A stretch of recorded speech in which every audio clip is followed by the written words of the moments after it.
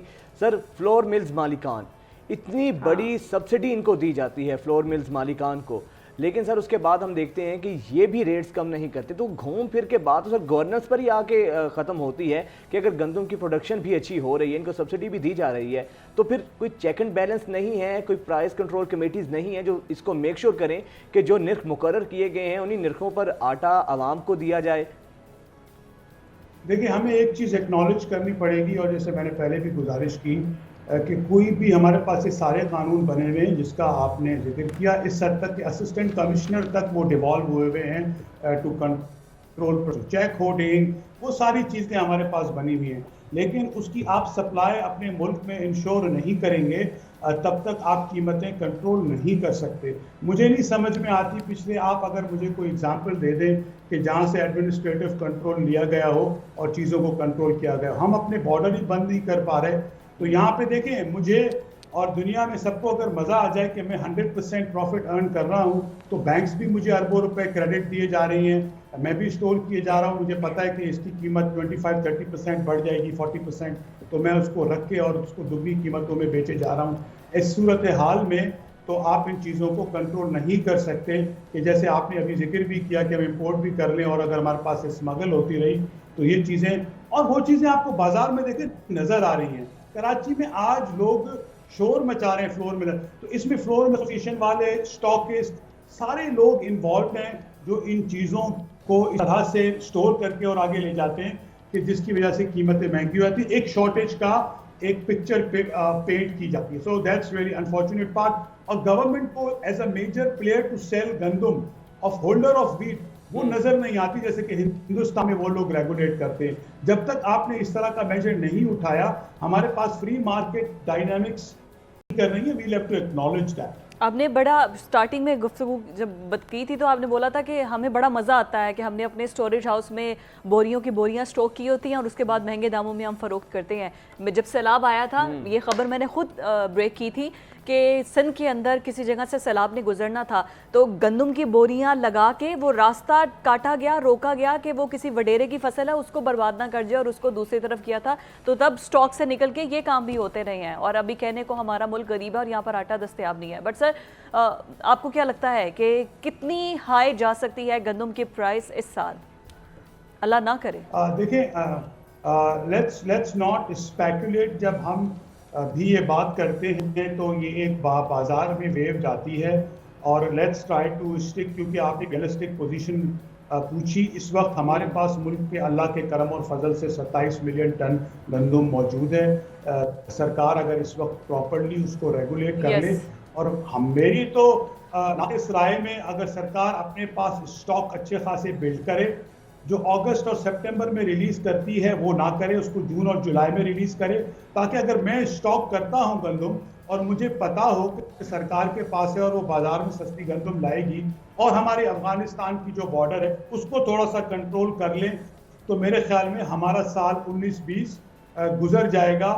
Let's hope for the best کہ خدا کرے کہ اس طرح کی پلاننگ. اور دوسرے نمبر پہ بہت شدید ضرورت ہے, بہت سخت ضرورت ہے کہ ہم گندم کے بیج, اس کی پروڈکشن ٹیکنالوجی, اس کو فارمرز تک پہنچانے کے اوپر ضرور ایمرجنسی بنیادوں کے اوپر کام کریں. اچھا یہ بھی بات مجھے کلیئر کر دیں, جو گندم کے بیج ہیں ہم وہ بھی کیا باہر سے امپورٹ کرتی ہیں یہاں پر, یا ایگریکلچر یونیورسٹیز میں کوئی جدت کے ساتھ کوئی نئے بیج لائے بھی جا رہے ہیں؟ بیکاز پہلے یہ بہت بڑا ایک ایشو تھا کہ ہمارے پاس لیٹسٹ ٹیکنالوجی والے بینز نہیں ہیں جو کہ ہم ان کو نہ چاول کے ہیں اور نہ گندم کے ہیں.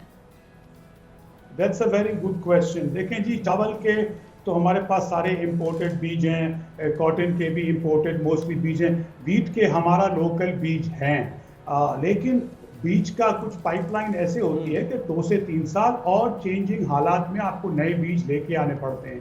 وہ ہماری پائپ لائن بہت کمزور ہے, اور وہ پائپ لائن ہماری کمزور ہونے کی وجہ سے گندم کے سیڈ اویلیبلٹیز جو ہمارے موسمی اور ریالٹیز ہیں ہماری لوکل, اس حساب سے بنے ہوئے اگر بیج ہمارے پاس آئیں, اس کا مطلب یہ ہے کہ ریسرچ اینڈ ڈیولپمنٹ وہ کام ہمارے پاس بہت کمزور ہے بیجوں کا. بیج is the initial and starting thing. پھر آپ دیکھیں آپ کی ان پٹ کاسٹ جو ہے نا وہ بھی ریگولیٹ نہیں ہو رہی. انفارچونیٹلی یوریا بھی آج آپ کا افغانستان ایکسپورٹ کیا جا رہا ہے. آج بھی کاشتکار کو یوریا جو لیتا ہے وہ جو سرکار کا ہائی اماؤنٹ والا ریٹ ہے اس سے 25% زیادہ پہ اس کو یوریا خریدنی پڑ رہی ہے. اس صورتحال میں ہمیں بہت زیادہ ایکسپیکٹیشن رکھنا بہت مشکل ہے. لیکن دا پازیٹیو پوائنٹ از کہ پاکستان میں الحمدللہ ہمارے پاس زمین, پانی, لوگ ہیں کہ اگر ان چیزوں کو درست کیا جائے تو نہ صرف یہ کہ ہم اپنے ملک کے لیے لیکن ہم ایکسپورٹیبل سرپلس باردانہ سستا ہوگا تبھی تو اس کے بعد پرائز کچھ کسانوں کو بھی ریلیف ہو. میں آپ کو سٹوریجز کا ہی بتا دوں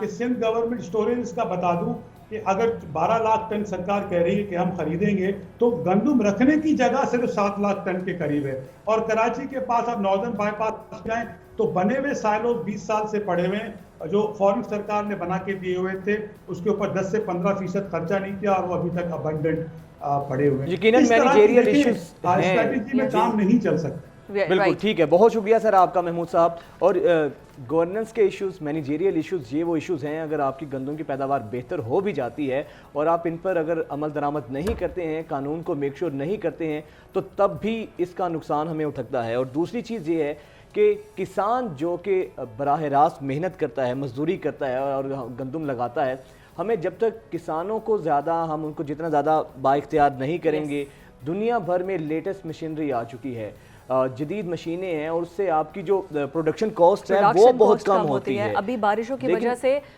کیونکہ جو گندم کی ڈالیاں ہیں وہ نیچے ہو گئی ہیں, اب مشین کے ذریعے ان کو ہارویسٹ بھی نہیں کیا جا سکتا, وہی پرانے طریقے سے ان کو اکھاڑا جائے گا اور اس کے بعد کیا جائے گا. جب تک روایتی اور روایتی طریقوں سے باہر نکل کر ہم جدید ماڈرن ٹولز کو نہیں اپنائیں گے تو ہماری پیداوار میں اضافہ تو ہو سکتا ہے لیکن مطلوبہ اہداف ہمارے مکمل نہیں ہو سکتے. میں یہ کہہ رہی ہوں کہ ابھی تو ایسے بیج آ گئے ہیں کہ جو پتھریلے علاقے ہیں جہاں پہ مطلب وہاں پر بھی آپ لوگ کوئی جو موسمیاتی پھل ہیں, سبزیاں ہیں وہ کاشت کر سکتے ہیں.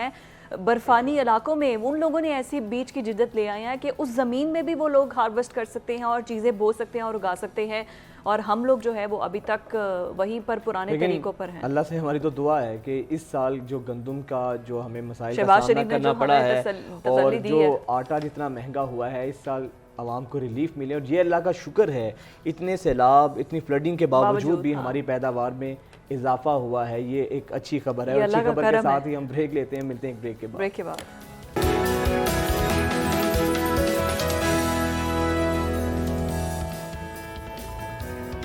ویلکم بیک جی. ایک بار پھر سے سیاسی منظرنامے کی طرف ہی آتے ہیں واپس, اور سیاست میں کیا ہلچل مچی ہوئی ہے. کل تھا آخری دور مذاکرات کا, ٹیبل پر جو سپریم کورٹ کی آرڈرز تھے کہ بھئی آپ لوگ خود ہی بیٹھ لیں, افہام و تفہیم سے مسئلہ حل کر لیں, کوئی الیکشن ڈیٹ نکال دیں. لیکن ہماری پاکستان تحریک انصاف نے اپنی الگ شرطیں رکھی ہوئی تھی, حکومت نے اپنی الگ شرطیں رکھی ہوئی تھی. اب وہ شرطوں کی ہنڈیاں کہاں بیچ چڑھائے پھوٹی ہے, بیچ چوراہے تو پھوٹی ہے. لیکن دونوں ذرائع نے یہ تو کہا ہے, دونوں فریقین نے یہ تو کہا ہے کہ اتفاق رائے ہو چکا ہے لیکن تاریخ کا تعین نہیں ہو سکا. اور موسٹ امپورٹنٹ جو چیف جسٹس عمر عطا بندیال صاحب نے بیانات دینے کا, جو سیاسی لوگ ہیں, یہ سیاسی جماعتیں من پسند فیصلے چاہتے ہیں, پک اینڈ چوز کی پالیسی پر یہ لوگ گامزن ہیں. اسی تمام تر معاملے پر سینئر تجزیہ کار رانا مبشر صاحب ہمارے ساتھ موجود ہیں. بہت شکریہ رانا صاحب آپ کے وقت کا. رانا صاحب, کیا لگتا ہے آپ کو یہ جو کل تیسرا دور ختم ہوا ہے, عملی طور پر واقعی اس کا کوئی نتیجہ نکلے گا یا پھر بس ایک رسم ہے جو پوری کر رہے ہیں عدالت کے کہنے پہ؟ We should keep fingers crossed on this. Basically, that at least sitting across the table, they are trying to sort out issues, which is a positive sign. اب اس میں ان کا کوئی نتیجہ نکلتا ہے یا نہیں نکلتا وہ کہنا ایک بڑا مشکل آپ نے سوال کر دیا ہے. But then again I personally think کہ ان کے پاس کوئی وے آؤٹ نہیں ہے کہ اگر یہ کوئی اس کا حل نہیں نکالیں گے, اور کوئی اتنا بڑا مسئلہ بھی نہیں ہے, 1-2 مہینے کا مسئلہ ہے, اوپر نیچے کرنا ہے, اور اگر یہ اس چیز کا حل نہیں نکالیں گے تو وہ ویکیوم کریٹ ہو جاتا ہے. اور پولیٹیشنز اگر ویکیوم کریٹ ہونے دیں تو اس میں پھر جو تھرڈ فورس ہوتی ہے وہ اپنی جگہ بنا لیتی ہے. سو وہ پوزیشن یا وہ اس نہج تک نہیں پہنچنا چاہیے. اینڈ آئی تھنک کہ sort out issues as soon as possible, اور جتنے اچھے طریقے سے, جتنے احسن طریقے سے جلد از جلد اس کو سارٹ آؤٹ کر لیں. اور یہ جو پولیٹیکل انسرٹینٹی ہے نا, یہ بھی سارٹ آؤٹ ہو جائے گی ان دا ڈیز ٹو کم. اگر یہ بیٹھے تو ہوئے, لیکن اگر سارٹ آؤٹ بھی کر لیں چیزوں کو تو بہت اچھا ہوگا. اور نیٹی گریٹیز میں چلے جائیں, نیٹی گریٹیز آف دا الیکشن اس میں چلے جائیں نا. اگر یہ صرف ڈیٹ کی بات نہیں ہے, اس کے بعد نیٹی گریٹیز میں چلے جائیں کہ کس طریقے سے الیکشن ہونے چاہیے. اور وہ اگر بھی ان کا کوئی کنسنسس ہو جاتا ہے تو اس کے بعد جو بھی ہارے کی پارٹی یا جو بھی شخص ہارتا ہے, ایٹ لیسٹ اس کے پاس کہنے کو یہ نہیں ہوگا کہ نہیں جی یہ غلط ہو گیا. جیسے ہم نے دیکھا تھا کہ پچھلی دفعہ کہا گیا تھا جناب کہ 4 حلقے کھول دیے جائے, خان صاحب نے کہا تھا 4 حلقے کھول دیے جائے, نہیں کھلے. اس بار اگر اسی طرح اگر یہ کسی نتیجے پہ نہ پہنچے تو پھر ایک ایشو بنے گا, کل کو کوئی بھی اٹھے گا وہ اٹھ کے کہے گا جناب کہ 40 حلقے کھول دو, تو پھر وہ ایک بیک ٹو اسکوئر ون والی سچویشن آ جائے گی. And then again the political uncertainty which we are facing right now, وہ پھر ہمیں فیس کرنی پڑے گی. So we should avoid that. اور ابھی ایک دفعہ بیٹھ گئے ہیں which is a positive sign, تو ساری چیزوں کے حل نکال کر ہی اٹھیں. جتنے سلجھے طریقے سے سر آپ نے بتایا, آئی ہوپ سو کہ ہمارے پولیٹیشنز بھی اتنے ہی سلجھے طریقے سے کوئی حل نکال لیں. بٹ آپ نے صدر عارف الوی کا انٹرویو کیا ہے, کیا بریک تھرو تھا, کہ کیا ان کا کیا رول ہے اس تمام تر معاملے پر, وہ کیا کہتے ہیں؟ کوئی عمران خان کو انہوں نے بھی کوئی مشورے دیے؟ دیکھیں, I find عارف الوی صاحب to be a sensible person اور humble guy because there is a reason for that. ایک تو ان کی تھوڑی سی بیک گراؤنڈ ایسا ہے کہ وہ کوئی اگریسو نہیں ہوتے. وہ چاہتے ہی ہیں کہ ہر چیز کو نا کسی نہ کسی طریقے سے احسن طریقے سے ان کا نتیجہ نکل آئے, لڑائی جھگڑا نہ ہو, نتیجہ نکل آئے. سو وہ نتیجہ نکالنے کے چکر میں رہتے ہیں, اینڈ which is good کہ وہ ان کو ایسا ہی کرنا چاہیے. اینڈ ایز اے پریزیڈنٹ ان کو ایسا رول ان کا پاس ہے, the feather and the cap which he is wearing of the president, وہ بھی ان کو یہی سکھاتا ہے, بتاتا ہے کہ جناب آپ کوئی نہ کوئی نتیجہ نکالنے کی کوشش کریں. But at the very same time ان کے اوپر جو لگ جاتا ہے نا ٹیگ کہ جناب وہ پی ٹی آئی کے پریزیڈنٹ ہے, تو پتہ نہیں جی وہ خان صاحب پچھو ڈکٹیشن دے رہے ہیں تو شاید انہوں نے ڈکٹیشن کے بغیر وہ نہیں نہیں لیکن اٹس ناٹ آل ٹرو. ٹھیک ہے, ان کی پارٹی لائن ہے, وہ پارٹی کی لائن کو لے کے چلتے ہیں, بٹ کوشش کرتے ہیں کہ کسی نہ کسی طریقے سے چیزوں کا کوئی حل نکل آئے. سو ان مذاکرات کے بارے میں جب میں نے ان سے پوچھا تو انہوں نے کہا جی کہ ہی تھنکس, پریزیڈنٹ تھنکس کہ جناب اس کا کوئی نہ کوئی حل نکل آئے گا, اور اگر نہیں نکلے گا تو وہ کہتے ہیں جناب کہ لوگ سڑکوں پر بھی آ سکتے ہیں. تو وائی ٹیک دوز چانسز, جو بھی حکومت میں بیٹھا ہے, people who are sitting in the corridors of power, why should they create a situation, اور وہ سچویشن بنانے کی یا کریٹ کرنے کی کیا ضرورت ہے جب 1-2 مہینے کا تو مسئلہ ہے سارا, تو 1-2 مہینے آگے یا پیچھے الیکشن کرانے کا مسئلہ ہے, اس کو حل کر لیں. اچھا رانا صاحب آپ نے جو بات کی ہے سر, ہم نے تو یہی دیکھا ہے کہ جب دونوں فریقین یا دونوں سیاسی جماعتیں جب کسی ضد پر اڑ جاتی ہیں تو ہمیشہ اس کا فائدہ تیسری قوت نے اٹھایا. پھر 2-3 ماہ کا وقفہ ہے, لیکن 2-3 ماہ کا وقفہ 10-12 سالوں پر بھی جا سکتا ہے, تو اس کے بھی خدشات ہیں کہیں نہ کہیں. جی میں نے وہی عرض کی نا آپ سے, اس کا خدشہ پریزیڈنٹ صاحب نے بھی ظاہر کیا, اس کا خدشہ میں بھی کافی عرصے سے ظاہر کر رہا ہوں کہ اگر پولیٹیشنز حل نہیں نکالیں گے تو پھر آپ کے پاس وے آؤٹ رہتا کیا ہے. دیکھیں نا, وے آؤٹ ڈھونڈنا ہوتا ہے نا, تو politicians, majority of the politicians are very sensible people, اور وہ they use their gray and وہ کام کرتے ہیں اور حل نکالنے کی کوشش بھی کرتے ہیں. But at the very same time کچھ بیچ میں ایسے بھی لوگ ہوتے ہیں جو جن کا rigid attitude ہوتا ہے, and with that rigid attitude ان کو تھوڑا سا پھر مشکلات بھی پیش آتی ہیں. سو بالکل ٹھیک کہہ رہے ہیں, جب ویکیوم نہ کریٹ ہونے دیں, اور ویکیوم کریٹ ہوگا تو then it's going to be a situation, اس چیز کو اوائڈ کریں. بالکل ایسے ہی ہوتا ہے, پھر 10 سال گزر جاتے ہیں, 15 سال گزر جاتے ہیں, 12 سال گزر جاتے ہیں, لیکن ہم لوگ جو صحافی لوگ ہیں, آپ لوگ ہیں, ہم لوگ ہیں, ہمیں سوٹ کرتی ہے ڈیموکریسی جیسی بھی ہے. We can criticise the democracy, we can اس کی کوئی نوک پلک ہم ٹھیک کر سکتے ہیں ڈیموکریسی کی, اور جو کہ ہمیں کرنی چاہیے ایڈوائز ہی کر سکتے ہیں ہم لوگ. ہم کو ڈنڈا سوٹا لے کے ان کو پکڑ کے کٹ تو نہیں سکتے کسی کو. لیکن چیف جسٹس صاحب نے یہ کہا ہے کہ سیاسی جماعتیں جو ہیں ہمیشہ من پسند فیصلے چاہتی ہیں, اور چیف جسٹس صاحب سپریم کورٹ کے کہنے پر ہی یہ فریقین بیٹھے ہیں. تو سر بصد احترام اگر میں جان کی امان پاؤں تو چیف جسٹس صاحب کو نہیں چاہیے کہ اپنے بھی جو معاملات ہیں, جو اپنے بھی ان کے ججز کے اختلافات کھل کر سامنے آ گئے, ان کو تو پہلے سارٹ آؤٹ کر لیں, پولیٹیشینز بھی کوئی نہ کوئی حل نکالیں گے. تسی چاہتے ہو کہ میں جا کے سویرے پیشی ہو جائے؟ میں نے اس لیے کہا میں جان کی امان پاؤں. اگر جان دی امان تو میری بھی تو جان دی امان پاڑ دیو نا, میں تو چیف جسٹس نہیں ہے یا میں تو کوئی سپریم کورٹ نہیں ہے. لیکن the point is to be on a serious note, بات یہ ہے کہ دیکھیں ان کے بھی اپنے ایشوز ہیں, انٹرنل ایشوز ہیں سپریم کورٹ کے, ان کو بیٹھ کے ایڈریس کریں, ان کو بیٹھ کے خود جا بیٹھ کے مل کے کمرہ بند کریں, ان کو ایڈریس کریں, تاکہ یہ جو باہر جو بات نکلی ہوئی ہے کہ جناب اس کے اندر جو سپریم کورٹ کے اندر جناب واضح ڈیوائیڈ ہے وہ ختم ہو جائے اور وہ نظر نہ آئے. سو آپ بیٹھ کے کمرہ بند کریں, سارے جسٹسز بیٹھ جائیں اور وہاں کے بیٹھ کے ان کو ڈیسائیڈ کرتے ہیں. ہم تو یہی ایڈوائز کر سکتے ہیں. بالکل, آئی واز ایکسپیکٹنگ کہ that will be a short answer, but sir ابھی پارلیمنٹ کے اندر خواجہ آصف جو بولے ہیں, what's your stance on it? مطلب لاجیکل اگر باتیں ہیں تو ان کی باتیں تو ایک طرح سے بالکل ٹھیک ہیں, کسی ادارے کو ٹارگٹ نہیں کر رہے, بٹ ان کی باتیں جو پارلیمنٹ میں انہوں نے کی ہیں ٹھیک ہے.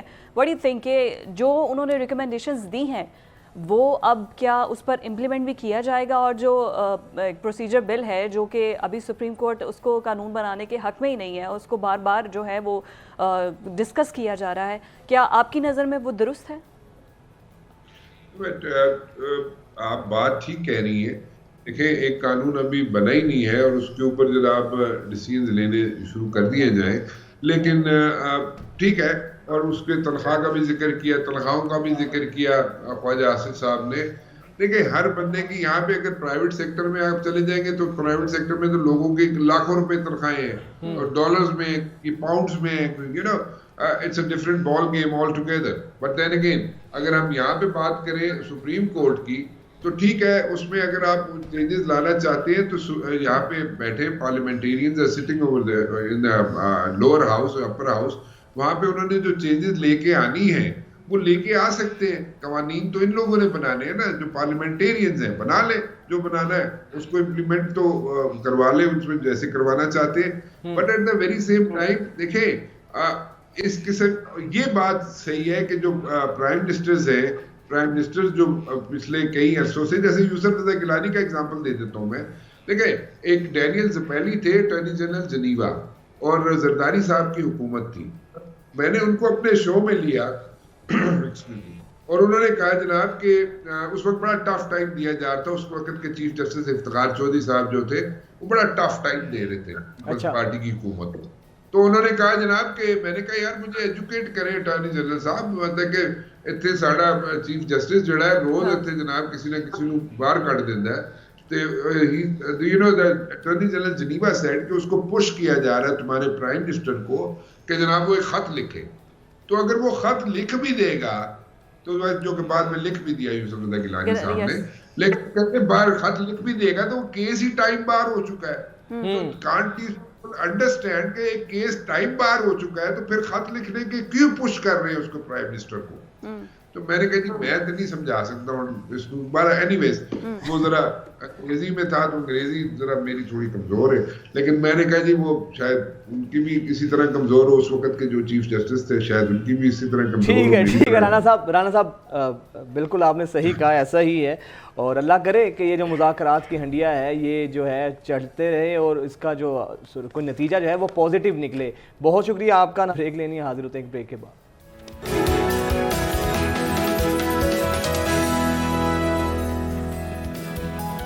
Welcome back after the break. ناظرین, آج صحافت کا عالمی دن منایا جا رہا ہے. پاکستان میں صحافت کے حوالے سے ہمیشہ باتیں کی جاتی رہی ہیں, اور کہیں نہ کہیں پاکستان میں میرا خیال ہے کہ پاکستان دنیا کے ان بدترین ممالک میں آتا ہے جہاں پہ صحافت جو ہے بہت مشکل ہے.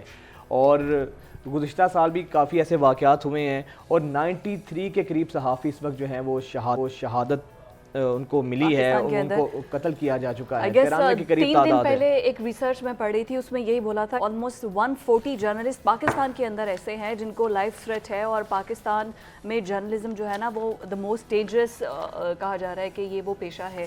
تو یہ ایک ریسرچ ہے اس کے اکارڈنگ ہے. تو یہ جو صورتحال ہے اس وقت صحافی جو انویسٹیگیٹو صحافی ہیں اسپیشلی, کیونکہ اگر آپ فیکٹس پہ بات کرتے ہیں اور انویسٹیگیشن جرنلزم سے آپ کا تعلق ہے تو آپ کے لیے بہت زیادہ مشکل ہے, اور اسپیشلی وہ ایریاز جہاں سے وزیرستان سے اگر کوئی چاہتا ہے صحافی کرنے, فاٹا سے, اب خیر تو کے پی کے میں ضم ہو گیا, فاٹا وہ تو پھر بہت دور کی باتیں ہیں. اب لاہور, اسلام آباد, کراچی میں صحافیوں کو تھریٹس ہیں اور ایسے کیسز سامنے آتے ہیں, اور ان کا صحافیوں کا گناہ یہ ہوتا ہے کہ وہ صرف ہمارے حکمرانوں کو آئینہ دکھاتے ہیں, سچ بات بول دیتے ہیں, سچ بات کرتے ہیں, اور اس کی پاداش میں صحافیوں کو اپنی نوکریوں سے بھی اس کی پاداش میں صحافیوں کو جان سے بھی ہاتھ دھونے پڑتے ہیں, اور نوکریوں سے بھی وہ جاتے ہیں. بے شمار ایسے لاتعداد مسائل ہیں, اور ان مسائل میں اضافہ ہوتا جاتا ہے. تو پاکستان میں صحافت کرنا یقیناً جوئے شیر لانے کے مترادف ہے, اور سچ کی قیمت بھی ادا کرنا پڑتی ہے. اس کے ساتھ ساتھ ارشد شریف کا واقعہ آپ دیکھیں, بے شمار ایسے صحافی ہیں ملک کے اندر اور باہر اپنی جانوں کا انہوں نے نذرانہ پیش کیا ہے. ارشد شریف تو ایک بڑے وہ ایسے تھے, نامور صحافی تھے نا, جن کو بہت زیادہ ایک پذیرائی ملی تھی ملک میں بھی اور بیرون ممالک میں بھی. لیکن اس کے علاوہ بہت سے ایسے جرنلسٹ ہیں جن کا اتنا بڑا نام تو نہیں ہے, لیکن ان تک کو تھریٹس ہیں, اور اسپیشلی جو فیلڈ رپورٹنگ کرتے ہیں ان کو تو شاید بہت زیادہ ہوتے ہیں. ہمارے آج کے مہمان کی جانب آگے چلتے ہیں, اور جو انویسٹیگیشن اور فیلڈ میں کام کرنے والے ہیں وہ آپ سب لوگ جانتے ہیں کہ ان کو اس طرح کے واقعات کا سامنا کرنا پڑتا ہے, انہی سے جانتے ہیں. اور ہم لوگ کوشش کریں گے اسی دوران کچھ اپنے ایکسپیرینس بھی بتائیں کہ ہم لوگوں کو صحافت کرتے ہوئے کیا کیا مسائل کا سامنا کرنا پڑتا ہے. فاروق شہباز وڑائچ صاحب ہمارے ساتھ موجود ہیں, سوشل میڈیا کے سپر سٹار ہیں, لیکن اس وقت الیکٹرانک میڈیا کے نا لائم لائٹ میں وہ آ چکے ہیں. تو ویلکم ٹو نیوز مارننگ, آپ کو خوش آمدید کہتے ہیں. اپنے جو انٹرو میں چینجنگ کی ہے رمضان کے بعد, میں اس کے لیے آپ کا شکر گزار ہوں دونوں کا. آپ کو تو سب سے پہلے تو آج عالمی صحافت کا دن ہے, صحافیوں کا دن ہے. اپنی لائف سٹوری کیا تھی, مطلب صحافی میں کس طرح کے ایکسپیرینس آپ کو دیکھنے کو ملے, اور فیلڈ میں آپ نے بڑا کام کیا, پاکستان میں کتنا مشکل کام. اچھا, یہ بڑا ایک تو دن ہے اس کی مناسبت سے, ٹھیک ہے. میں آپ کو بتاؤں کہ ابھی میری 2 دن پہلے واپسی ہوئی ہے. میں اپنی سٹوری بتاؤں گا, لیکن ایک ایڈ کرنا چاہ رہا ہوں کہ اس وقت میں ورلڈ جرنلسٹ کانفرنس سے واپس آیا ہوں. ساؤتھ کوریا میں ہم 6 دن کے لیے اکٹھے تھے, اور 70 ممالک سے, یعنی ترقی یافتہ بھی اور جو ترقی کی طرف بڑھ رہے ہیں اور جو پسماندہ ممالک ہیں, ان سب کے صحافی ہم اکٹھے تھے. تو ہمیں اتنے دن اکٹھے گزارنے کا موقع ملا. میں نے باقی لوگوں سے جو انٹرنیشنل ہمارے ادارے ہیں ان کے لوگوں سے ملا ہوں. پھر ان ملکوں میں بھی جہاں پر بات کرنے پر یہاں پر تو دھمکی آتی ہے نا, ایسے ممالک بھی تھے. آپ سیول میں تھے, سیول میں تو کم جونگ ان کا ڈنکا بجتا ہے. جی وہاں پہ یہ یعنی صورتحال میں نے لوگوں سے ملا ہوں. اچھا, میں حیران ہوا ہوں کہ افریقہ اور ادھر کے لوگ جہاں پہ صحافت کرنا بہت مشکل ہے, یعنی وہاں پر لوگوں نے تھیسس پڑھے اس کے اوپر پورا کیا, تو وہاں پہ بھی وہ ہمارے حوالے سے کنسرن تھے. یعنی کسی نے وہاں پر, ایک ہمارے مہمان گیسٹ نے وہاں پر بات کر دی تو اس نے پاکستان کا بھی حوالہ دیا, اور اس نے خاص طور پر ارشد شریف صاحب کا بھی حوالہ دیا. تو پاکستان میں صحافت اپنی جگہ پہ مشکل ہے. مجھے یاد ہے کہ جب ہم شروع کے دنوں میں سٹارٹ کیا اور یہ سٹوریز وغیرہ کرنا شروع کی, تو ایک جگہ پہ ہم نے کسی کا انٹرویو کیا, اور اس انٹرویو میں اس نے کسی کے بارے میں کوئی ایسی بات کر دی. تو لاہور کے ایک بڑے معروف گینگسٹر ہیں, پتہ چلا مجھے کہیں سے کہ وہ ناراض ہو گئے ہیں, اور کسی نے فون کیا کہ ان کی ناراضگی آپ کو نہیں مول لینی چاہیے تھی. تو میں نے کہا کہ میں تو صرف ایک وہاں پہ اینکر کے طور پہ ایک انٹرویو کر رہا تھا, میں انٹرویور ہوں. لیکن ایسا ہوا کہ انہوں نے کہا کہ وہ بہت ناراض ہیں اور اگر آپ کو ان کی جی نتائج کے لیے آپ تیار رہیں. میں آپ کو بتایا کہ پاکستان میں پھر اس کو مینیج کیسے کیا جاتا ہے. میں نے پھر ان سے یہ کہا کہ آپ اپنا انٹرویو دیں, میں آپ کا موقف دیتا ہوں. اگر آپ کی کسی میرے جس سے میں نے انٹرویو لیا الفاظ سے دل آزاری ہوئی ہے تو آپ مجھے اپنا انٹرویو دیں, اپنا موقف دیں. اور پھر میں نے درمیان میں کچھ لوگوں کو کہا, پھر انہوں نے معاملہ کیا. ورنہ ادروائز ہو سکتا ہے کہ آپ بھی کہتے یار یہ جاتے ہوئے اس کو کچھ ہو گیا, یہ ہو گیا, وہ ہو گیا.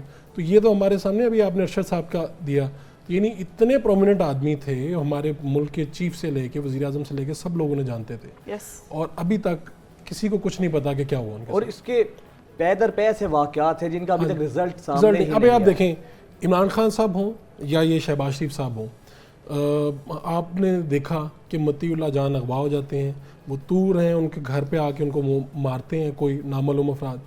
ابصار عالم گولیاں لگتی ہیں, ابصار عالم صاحب کو, حامد میر صاحب کو گولیاں لگتی ہیں. پھر اس ہیں, میں دیکھ لیں اس میں بھی ہتھکڑیاں لگا کر یہ دور ہے, اس میں شہباز شریف صاحب وزیر اعظم ہیں اور لوگوں کو لوگ جان سے بھی جا رہے ہیں, لوگوں کو دھمکیاں بھی مل رہی ہیں. ایون آپ کو پتہ ہے کہ آپ ٹی وی پر بیٹھے ہیں, آپ کے اوپر کتنا دباؤ رہتا ہے, کچھ نامعلوم اور معلوم دونوں کی طرف سے دباؤ رہتا ہے. اور مجھے لگتا ہے کہ جتنی مشکلات میں فیس کر رہا ہوں اسی طرح سے آپ کو بھی یہ فیڈ بیک آتا ہے. یہاں پر آپ کہہ رہے تھے کہ بہت مشکل ہے, میں کہتا ہوں یہ تو ایسی رسی ہے, جس باریک رسی ہے جس کے اوپر چلنا بھی ہے, صحافت بھی کرنی ہے. مجھے یاد ہے میں نے بلاول بھٹو صاحب سے 2 سے 3 مرتبہ یہ سوال پوچھا تو مجھے ان کی پارٹی کے لوگ ناراض ہو گئے.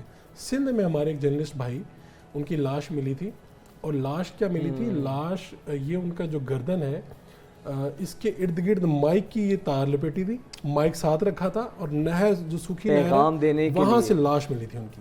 تو یہ 3 مرتبہ میں نے سوال پوچھا بلاول صاحب سے کہ آپ کی وہاں پہ گورنمنٹ ہے, آپ کے وہاں پہ سٹنگ ایم این اے تھے جن کے ساتھ انہوں نے خبر چلائی تھی, ان کا ٹرین مارچ ہوا تھا, وہ ناکام ہوا تھا, رپورٹنگ ایسی ہوئی تھی جس کے بعد ان کی لاش ملی تھی. تو مجھے یاد ہے پیپلز پارٹی کے کئی رہنما جو آزادی صحافت پہ بڑا یقین رکھتے ہیں میرے پاس آگے, انہوں نے کہا آپ بار بار یہ سوال کیوں پوچھتے ہیں. میں نے کہا جن کی گورنمنٹ ہے ان سے سوال پوچھا جاتا ہے, جو صوبے پہ حکمران ہے ان سے سوال پوچھا جاتا ہے. ابھی تک اس صحافی کا قتل کا کوئی پتہ نہیں. اچھا, صحافیوں پر بھی میں سمجھتا ہوں کافی ذمہ داری عائد ہوتی ہے. جب صحافی بھی اب آپ دیکھیں کہ ہماری صحافت بھی اتنی پلوٹ ہو چکی ہے, جب آپ بھی کھلے عام سر عام, ایک تو آپ کی ذاتی opinion ہے, لیکن جب آپ کسی پارٹی کے اسپوکس پرسن بنتے ہیں, ان کے اسپوکس پرسن بن کر بات کرتے ہیں, اور بالکل آپ صحافت میں غیر جانبداری چھوڑ کر پارٹیز کی لائن لیتے ہیں, تو میرا خیال ہے صحافیوں کو بھی ذرا خیال کرنا چاہیے. ایک نا اس میں تھوڑی سی نا باریک لائن ہے, ہمیں لوگوں کو پہلے یہ بتانا چاہیے کہ کون صحافی ہے کون نہیں ہے. ایبسولوٹلی یوٹیوب پہ آنے سے یا کہیں بھی مائک پکڑ کے آنے سے آپ صحافی نہیں بنتے. کیا آپ نے کوئی صحافت کے جو اصول ہیں وہ سیکھے ہیں, کیا آپ نے صحافت کی کوئی پڑھائی ہے, کوالیفیکیشن ہے, ڈاکٹر بننا ہے MBBS کر لو, وہ کرنا ہے وہ کر لو, انجینئر بنے کر لو, صحافی ہے مائک لے لو اور صحافی بن جاؤ. پبلک کو نا یہ بھی بتانا پڑے گا ہمیں, پبلک ہمیں کوستی ہے. جب ہم جاتے ہیں لوگوں کے پاس, لوگ کہتے ہیں وہ فلاں صحافی آیا تھا, بلیک میل کیا, یہ کیا. میں نے کہا وہ صحافی نہیں تھا. یعنی کسی بھی اخبار کا ڈکلیریشن لے لینا اور لوگوں کو بلیک میل کرنا, یا کوئی بھی یوٹیوب چینل بنا کے جو دل میں آئے کہنا, ہمیں لوگوں کو نا ایجوکیٹ کرنا چاہیے کہ کون جرنلسٹ ہے یا نہیں ہے. جرنلسٹ ایک الگ کیٹیگری ہے, اور یہ فریڈم آف ایکسپریشن کے نام پہ جو لوگ باہر نکل کر اسپیچ کرتے ہیں یا تھوڑے ویوز کے لیے جو کام کرتے ہیں, ایگزیکٹلی. میں آپ کو ادھر لبرٹی میں ایک خاتون تھی, وہ لوگوں سے جا کے پوچھتی تھی کہ پاکستان میں اور انڈیا میں دیکھو بہتر زندگی ہے, پاکستان میں دیکھو ایسی زندگی ہے ویسی زندگی ہے. میں نے یہ مختلف 70 ممالک سے لوگ تھے, میں نے نہیں دیکھا اپنے ملک کے بارے میں صحافی سچ بولتا ہے, لیکن صحافی دیکھتا ہے کہ یار بہرحال وہ کہتے ہیں کہ اپنے پیٹ سے اگر آپ کپڑا ہٹائیں تو آپ خود ہی ننگے ہوتے ہیں, پیٹ ننگا ہوتا ہے نا پوری دنیا. مجھے کسی سے میں لوگوں سے پوچھتا رہا, لوگوں نے کہا کہ بھائی ہمارے تو ٹھیک ہے معاملات, مشکلات آتی ہیں ہر جگہ پہ ہیں. کیا امریکہ میں نہیں ہے؟ کیا ٹرمپ صاحب جو ہیں ان کو سوال جب پسند نہیں ہوتا تھا, وہ صدر تھے تو وہ اٹھوا دیا کرتے تھے, چھوڑ دیا کرتے تھے, مائک بند کروا دیا کرتے تھے. ہمارے ہاں کیا کیا نہیں ہوتا, لوگ سوال خود میں نے کئی مرتبہ فیس کیا. اچھا, ڈو یو اسٹل ریممبر وہ جب شاہ محمود قریشی فارن منسٹر تھے, فریڈم آف ایکسپریشن کے لیے انہوں نے کہیں پہ اسپیچ کرنی تھی, تمام جرنلسٹ کمیونٹی نے ان کا بوائیکاٹ کر دیا تھا, وہ خالی سیٹس کے ساتھ گفتگو کر کے گئے. یعنی اگر آپ کو کسی کا سوال پسند نہیں آیا تو فوری طور پہ کوئی کہہ دے گا کہ آپ تو فلاں پارٹی کے ہیں, اب تو فلاں پارٹی کی ہے. اچھا, یہ بھی ایک المیہ ہے نا کہ اگر آپ کسی ایک پارٹی کے خلاف بات کرتے ہیں تو اس کا مطلب یہ لیا جاتا ہے کہ اس کی جو مخالف سیاسی جماعت ہے آپ اس کا حصہ ہیں, آپ کی اپنی کوئی اوپینین اس طرح رہتی میں نہیں. ابھی آپ کی کوئی کلپس دیکھ رہا تھا, تو آپ نے کہا تو انہوں نے کہا آپ فلاں پارٹی کے لگ رہے ہیں, یعنی لوگ حیران, نیا پکڑ لیا انہوں نے کہ اگر آپ نے ان کی پارٹی یا ان کے جذبات اور ان کے برعکس کوئی بات کر دی, سوال پوچھ مخالف لیا, پارٹی سے پیسے پکڑے ہوئے آپ نے پکڑے, آپ لفافہ ہے, آپ یہ چیز ہے, exactly. یعنی یہ تو آپ خود بھی ایک جو ہے صحافتی پلیٹ فارم کو ریپرزینٹ کر رہے ہیں, Pakistan federal union of journalist کے آپ نمائندہ ہیں, ان کے پریزیڈنٹ ہیں پنجاب کے.